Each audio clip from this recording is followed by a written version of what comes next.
Okay, so thanks for the introduction, Apurva. I'm Eng. I work in NUH and then run a tissue repository as well as a cancer registry in a hospital in Singapore, National University Hospital. And I also run one of the platform in the Singapore Translational Cancer Consortium, which I'll be talking about today. So I run the cancer database and tissue bank platform with one of my colleagues from another hospital. So before I start the talk, I want to do two things.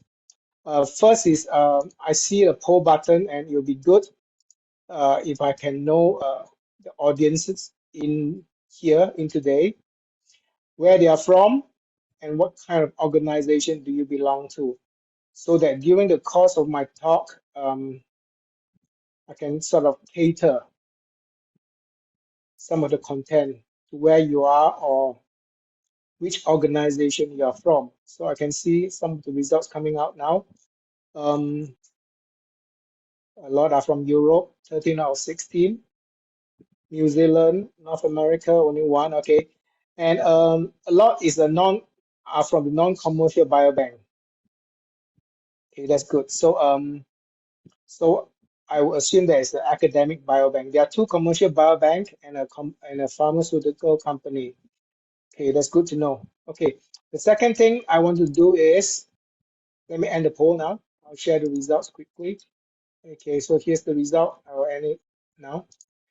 Okay, so very quickly, just a very simple model, the simple model of STCC. I'll use the STCC as an abbreviation for Singapore Translational Cancer Consortium.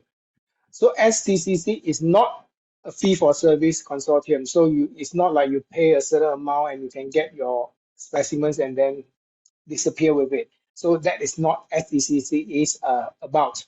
So STCC is actually a collaborative model where we welcome investigator from the academic or even a commercial investigator, and we work together. We work together to advance research. So I emphasize again, STCC is not a fee-for-service model, it's a collaborative model. So STCC, as you may know from the name, is a Singapore consortium. And just a brief background about the Singapore healthcare cluster, our healthcare model. So briefly, this is a map. What you're seeing now is a map of Singapore. And Singapore is divided into 3 healthcare clusters, and each cluster has their own hospital, a few hospitals in each clusters. So what STCC is trying to do is, or was doing, is to merge, not to merge, but to get the hospital cluster to work together. So we have patients in Singapore segregated across Singapore, and each of them might go to one or even more hospital and have their specimens collected in the respective hospital. So as a consortium, STCC has members in each of these healthcare cluster, and the model is for the consortium members to work together to share data, which I'll talk about later. So this is the national infrastructure that we're trying to achieve. As you can see from the top left-hand corner, the first thing which we have done is to create a central catalog for cancer specimens, so that if you're an investigator, you can go to the catalog and look for your specimens. Of course, this is actually a central catalog. We will segregate it into 2 different layers, which I'll talk about later. But essentially what the catalog can do is to allow you or allow the investigator to search, to interrogate for the specimens that you need from the catalog. Moving on to the top right hand corner, we will enrich the catalog with different data. Data from the hospital records, data from the research records, including the multi-omics data, the genomics, proteomics, etc. data that will be linked to the specimens.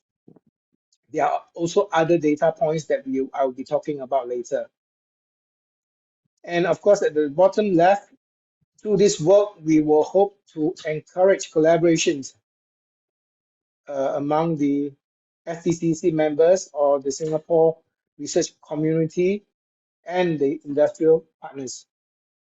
And of course, there will be a governance framework model that protects for the patient's privacy, as well as in Singapore, we have our Human Biomedical Research Act. So access to all these specimens will be will be compliance with the regulations in Singapore. So if you work with STCC, you can rest assured that the specimens or the data that we have collected are in full compliance of the local laws.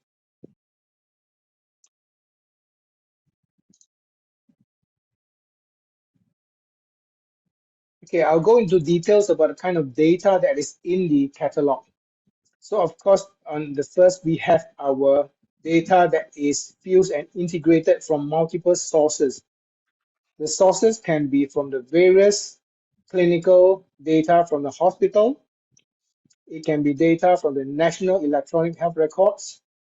It can be data from the tissue repository in the hospital.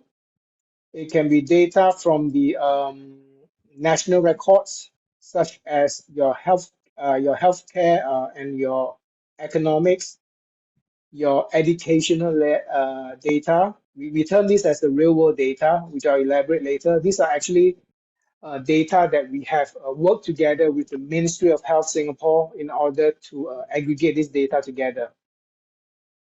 And number two, we have the data that is linked to the specimens that are collected by the tissue repository of the hospital, or it can be collected by the investigator at the respective institution who are based in the hospital.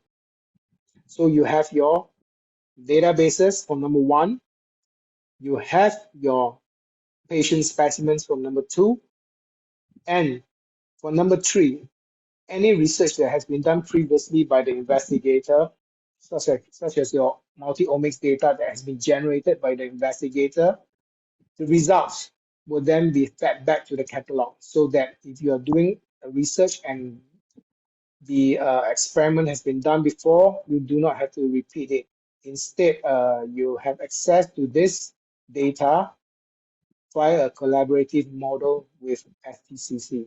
So it reduces the need for duplicated spending, conserving the specimens as well, and the need to spend a lot of money to repeat the same experiment. So what does the repository or the tissue repository within the STCC has? What are the capability? So there are several capability because we are working together. So none of us needs to produce all of this capability on our own. We share and we collaborate. So as you can see from here, we have high capacity storage facility for liquid nitrogen, vapor phase for -80. We also work with the cohort studies in Singapore, and so that you have your control specimens from the population-based biobanks. And of course, we have your high throughput liquid specimens processing for your mainly for your blood or for your urine. We understand the importance of pre-analytics. This is something that is not really in focus in a lot of researches, but we know the importance of this pre-analytic. So, which is the reason why, if you look at point number 5, we actually are actively engaged or participate in a CETANET biobank registration program. This is the international registration program. The previous speaker might have talked about it. I think Jennifer in Australia, I think most of the Australian biobanks is actually certified by CETANET certification. In Singapore, the major biobanks in hospital are actually has CETANET certification. So I'll take a pause here because I take a pause here and to answer one of his questions by Ninon Yuchak. I think the question is, how do you handle mixing clinical regulated data with omics data? Okay, so how do we handle mixing them? Okay, so instead of typing, let me answer. Oh, you like, okay, you like to answer this question live. So Apuva, Are you answering, or do you want me to answer the question? You can answer the question. Okay, I'll answer the question live before I'll take a pause from the presentation first. So, clinical regulated data with omics data. So I answer this in two parts. The first part is that first, you need to make sure that these data are actually from the same patient. And that is, I mean, if the patient is having a treatment in different hospital, the hospital are not allowed to share identifiable information with one another, even though they might be public hospital. And if you're talking about omics exploratory data, it means that the specimens could have been sent out to a research institution that is not part of the healthcare cluster. So the first thing that needs to be done is to ensure that we are talking about the same patient. So what we are doing is that we have actually engaged Ministry of Health to be a trusted third party. That's the first step, to be a trusted third party. So all our identifiable information will be sent to the Ministry of Health Singapore, and then they will de-identify it, link the data together, de-identify them, so that any researchers who has visibility of the data will know which are the clinical data, which are the omics data, and that they are assured that they are actually from the same patient because there is a trusted third party that handles the data linkage with the different databases. The same thing can happen for linking data from real world data, such as your lifestyle data, your economics data. We will always use a trusted third party to handle the identifiable information, so that every information that we have is actually de-identified. So I'm not sure, does this answer your question, you know? Okay, anyhow, I'll move on to my presentation. So as you can see, I stop at point number 3. So we understand the importance of pre-analytic and biobanking best practices. So we participate in ISBE's best practice as well as the CETANET registration program. Okay, this is my second last slide, but this is a very complicated slide, but it brings everything together. So I will start from the left-hand side. It tells us the amount of data or the types of data that is available in the FPCC catalog. So as you can see from the top, I'll start from the top left-hand corner. The top left-hand corner, we have the various data from the hospital, mainly from the hospital cancer registry. There's a lot of abbreviation. So it's in the top left, there's NUH, which represent National University Hospital, which is where I come from. And then we have the cancer informatics, which is another department from another hospital. TPSH is another hospital in Singapore. So the three main healthcare clusters will provide the clinical data from the patients, as well as investigators' collection under the clinical data. So some investigators, some clinicians might have their own projects, and they might be collecting additional clinical data on top of what the hospital cancer registry is collecting. So all these will be amalgamated together as clinical data. Of course, then we have the tissue repository. Moving on to the specimens and data. Let me annotate the slides. Okay, then moving on to the specimens and data section. We have the tissue repository from the three healthcare cluster. They have their own collection, as well as the collection from the individual investigator. They could have started a project on their own, collected quite a number of a significant amount of specimens. All this will actually be made available with the investigator's permission. And then we have the pathology collection in here, which is untouched. I'm sure most of you will know that the pathology department in each of this hospital actually has a set of patient tissues. As long as they have undergone resection, there will be tissues that is found in the Department of Pathology, usually, and they are formalin fixed. paraffin embedded tissues. So what we're trying to do in our STCC phase 2 is to engage the various pathology department in the hospital to make their collection visible. So that is the specimens and data. And then we go on to the research data. So what happens to the specimens that has been sent for research for your genomic sequencing, for your omics data generation, or even data that has been done by the investigator who have got the grant and generate results. And also, not all specimens are, not all research are specimens related. There are some research that is just done purely on patients' data. For example, health economics data. A patient might have developed cancer and went to a hospital for treatment. How much does it cost for the patient to be treated at a certain hospital using what kind of drugs? So these are the kind of research data which we are also trying to pull together in the catalog. So it's not limited to tissue-based or specimens-based research data. And of course, on the last bottom section where we are talking about real-world lifestyle, HPV is our one of the division in our Ministry of Health called Health Promotion Board. So it tracks the health style, the lifestyle of the citizens and the patient. And from there, we'll be able to work with the Ministry of Health to link up this real-world data with the catalog data. So to answer the previous question on how do we link up this data, we can't just link it through STCC on our own. We need a trusted third party, an independent, neutral, trusted third party to hold the identifier from all these various databases. So in this case, we have this body called IHIS.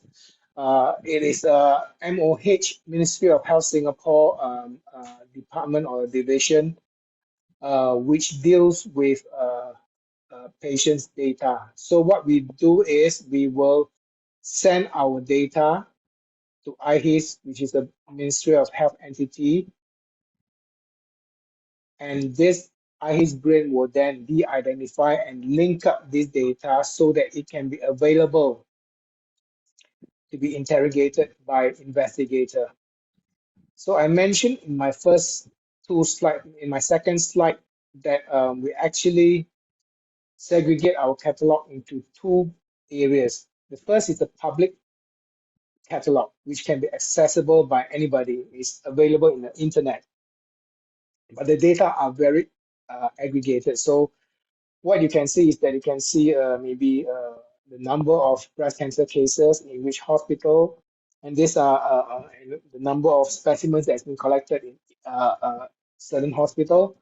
But that's about it. If you want to go into the details of this data, as in the staging information, treatment information, etc., you will not be able to do it.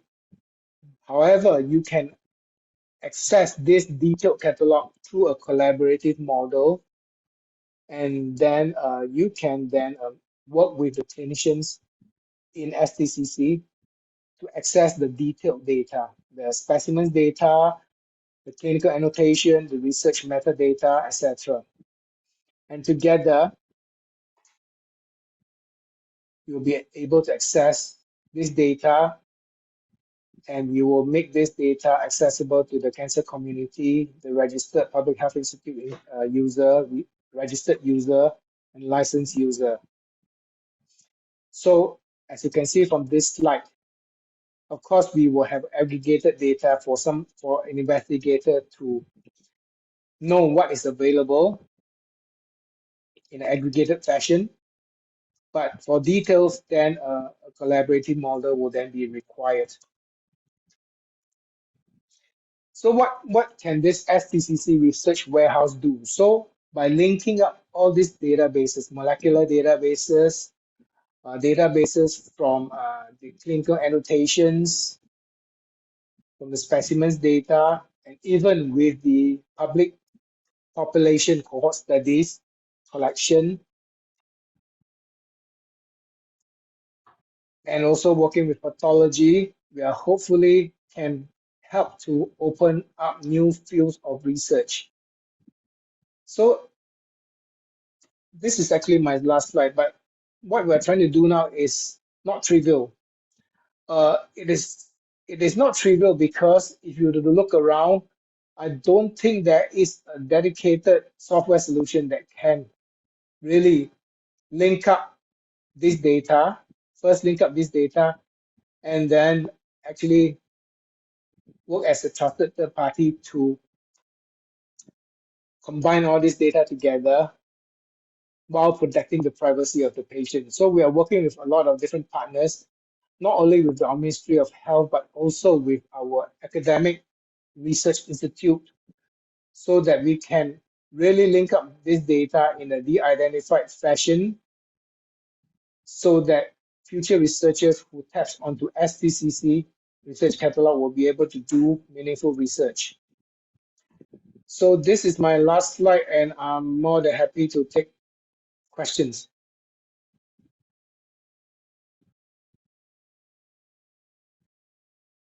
Thank you, Dr. Eng, for your presentation. Any questions from the audiences? While we're waiting for questions, I have a question, if I may, Dr. Eng. Can I ask you what your policy is towards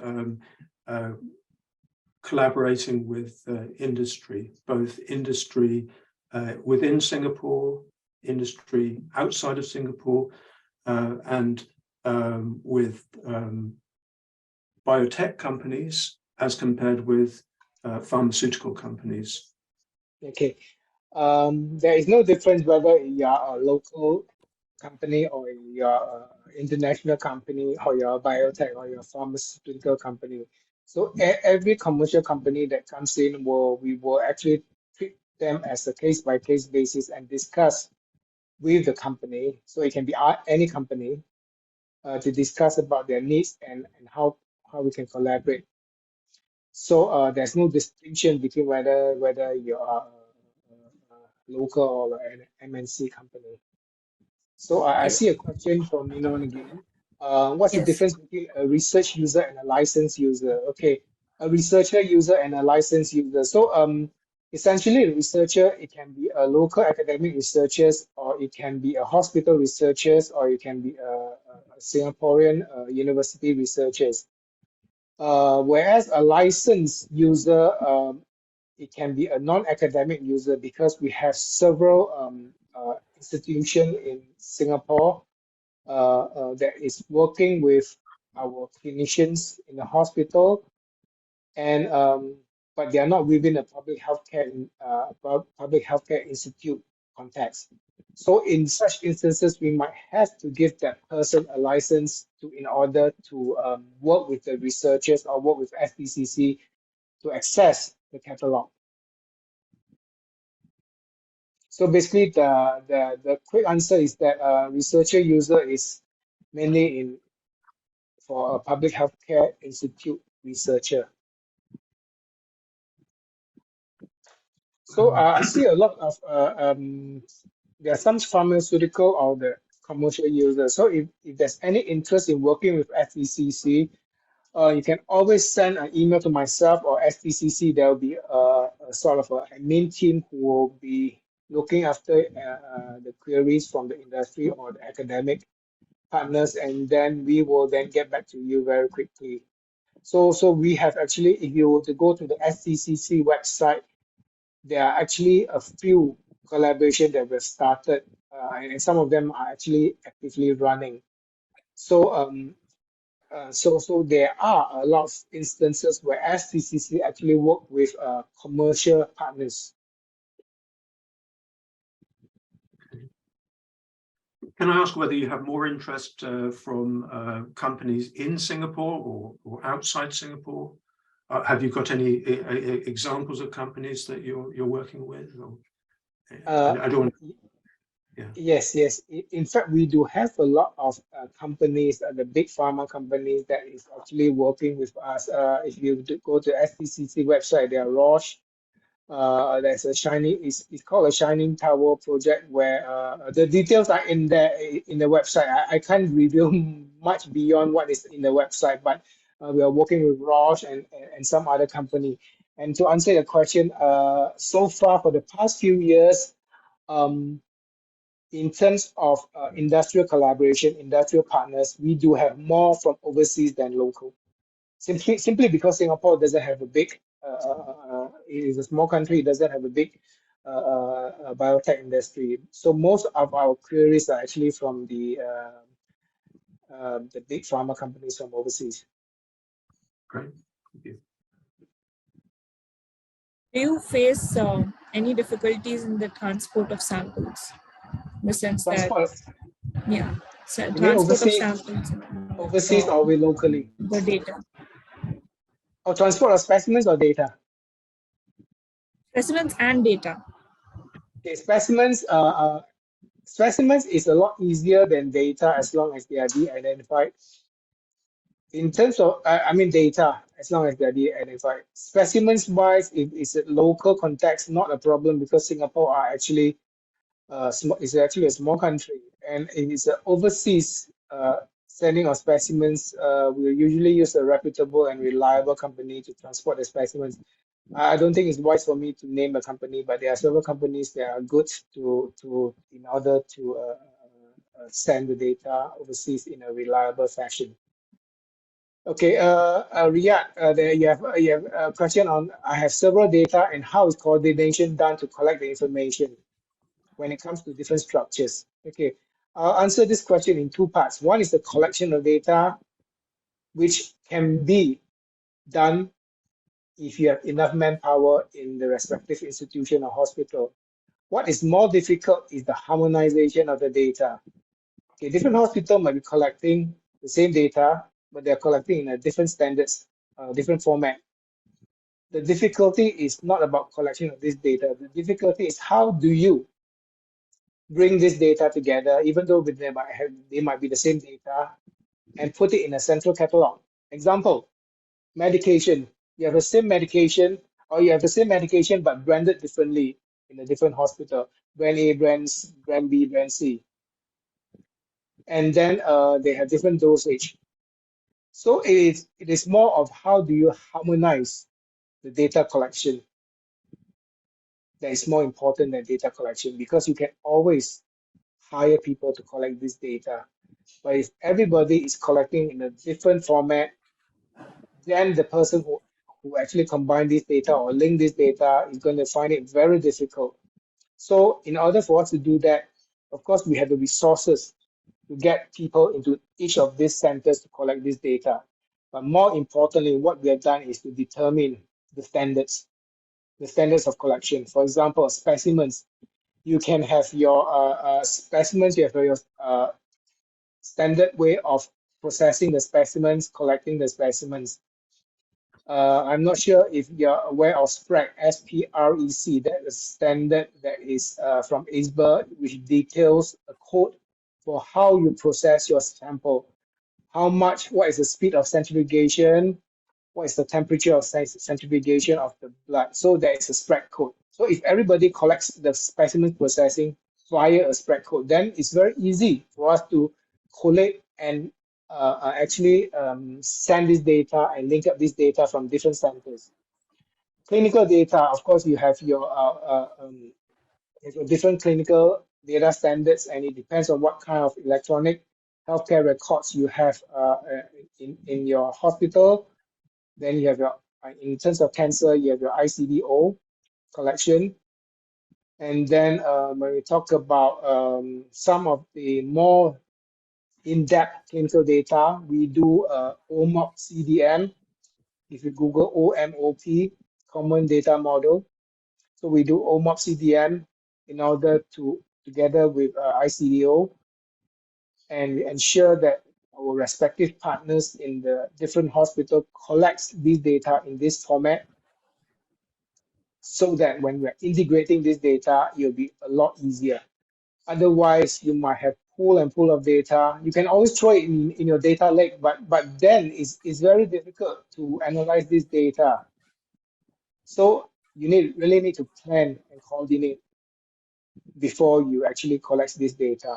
As for us, we are learning as we are going, because as of now, the specimens data and the clinical data are actually not that difficult. What we are facing a lot of difficulty is in the research data, research omics data. So what we are trying to do is to come up with different versions. You might have version 1 in this year, and 2 years later, when the standards change or there are different data, we have version 2 and so on. And I can tell you, almost data will be a lot more difficult to handle, and we can't handle it on our own. In fact, we are working with our academic researchers to handle some of the omics data.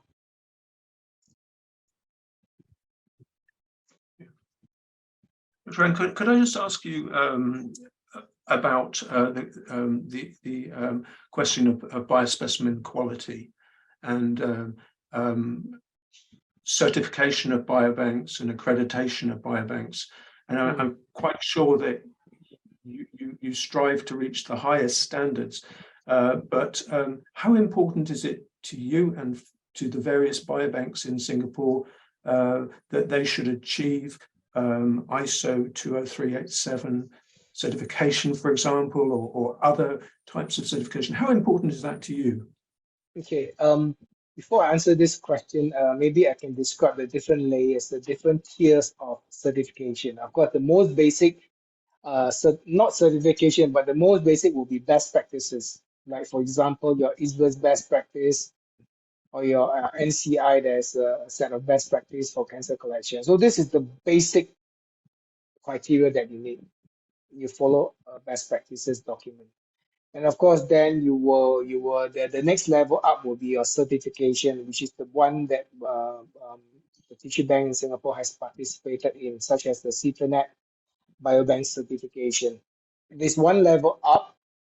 It is not too expensive, but it documents what you do, and actually it is actually very focused on the best practices. So if you have the foundation of best practices, you can easily climb up to the second layer, which is the biobanking certification.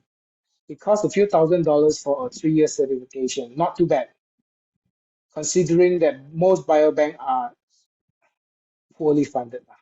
Most biobanks are actually, I'm sure the biobankers in this talk will know that we're always struggling for money simply because we can't make a profit from the product that we are actually sending to the researchers. You simply can't make a profit. So we're actually very, in terms of financial model or financial situation, we can't spend too much. We do not have too much money to go on certification or even accreditation. So back to the question. So the second tier is biobanking certification, a few $1,000s, a few years, not too bad. I think most biobanks should be able to afford it. And I think Jennifer from the previous speaker from biobanking in Australia might have mentioned that most biobank has already obtained the biobanking certification, the CETANET certification in Australia. A similar situation in Singapore. The next layer, the second top layer, is your CAP accreditation, College of American Pathologists. They have a certification program called BAP, Biorepository Accreditation Program. So that is the next layer. But if you're in the North America, it shouldn't cost you too much because most of the inspectors are there. You do not have to fly the inspector halfway around the globe for them to inspect your facility. But if you are a facility in Singapore, it might cost quite a bit because you need to fly the inspector down. So the cost for a CAP certification accreditation will cost in the 5-figure. That can be a factor for biobank who are poorly funded. And then of course you have your top tier, which is your ISO. It will cost more than CAP. And of course, the biobank can go for it. There are some academic biobank that can go for it, but I would say most of the biobank will not be able to afford it. So these are the 4 tiers of accreditation and certification for biobank. For us in Singapore, we are at the second lower tier, which is the biobanking certification, and seems to be good enough. Right, right. Okay, thank you very much.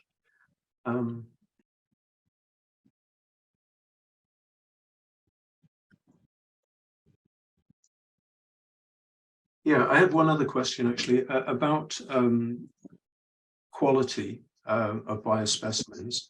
Over the past 10, 15 years, have you changed your protocols for collecting samples, particularly tumor samples from the operating theatre? I mean, have you become more and more careful about how long you take to collect samples, about the time you take to freeze samples down? Yeah. What is your what are your thoughts on that? So if you are talking about specifically tissues from the theater, so there's the warm ischemia time and the cold ischemia time. The warm ischemia time is the time where arterial clamping till the specimens has been excised from the body.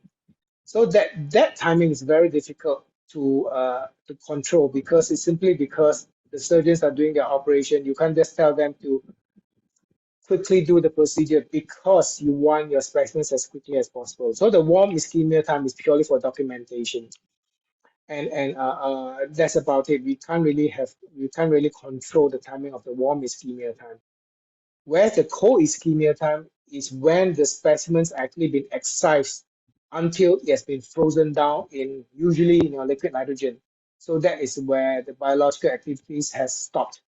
So the cold ischemia time is actually we can actually control the cold ischemia time as long as you've got your workflow worked out. So previously, I mean, 20 years ago or 20, almost 20 years ago, we had to send our technician into theater to collect the specimens and then bring the specimens to a pathologist. This takes up a long time. So this is I'm talking about cold ischemia time. So over time, we have changed our workflow in such a way that we do not go into the theater. We ask the theater staff to bring the specimens out to us at the reception, and then we bring it to the pathologist. And that actually cuts a lot of time, significantly, about 50% of the time. And recently, for the past, I would say for the past 5 years, we actually work with the industry, and the industry told us, one of our industrial partners told us, if your specimens is collected more than 30 minutes, if your cold ischemia is more than 30 minutes, we will not be able to accept this data, these specimens. So yes, the ischemia time is important, and the industry knows about it. The academic researchers knows about it. We, the biobanks, of course, we know about it. So we have been doing different ways or different methods in order to optimize our workflow so that we can collect our specimens as quickly as possible. Because the consequence is that if we do not collect it as quickly, we leave it lying around the theater for 1 hour, 2 hours, chances are you have a lot of artifacts in your specimens. So we do not want that to happen. So we are actively trying as much as we can, as best as we can, to reduce the cold ischemia time. Great. Thank you very much. Thank you.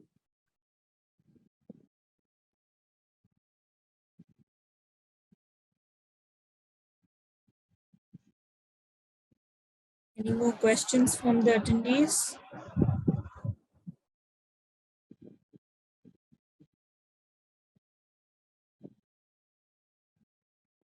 Okay, I'd like to thank everybody for staying back for my talk.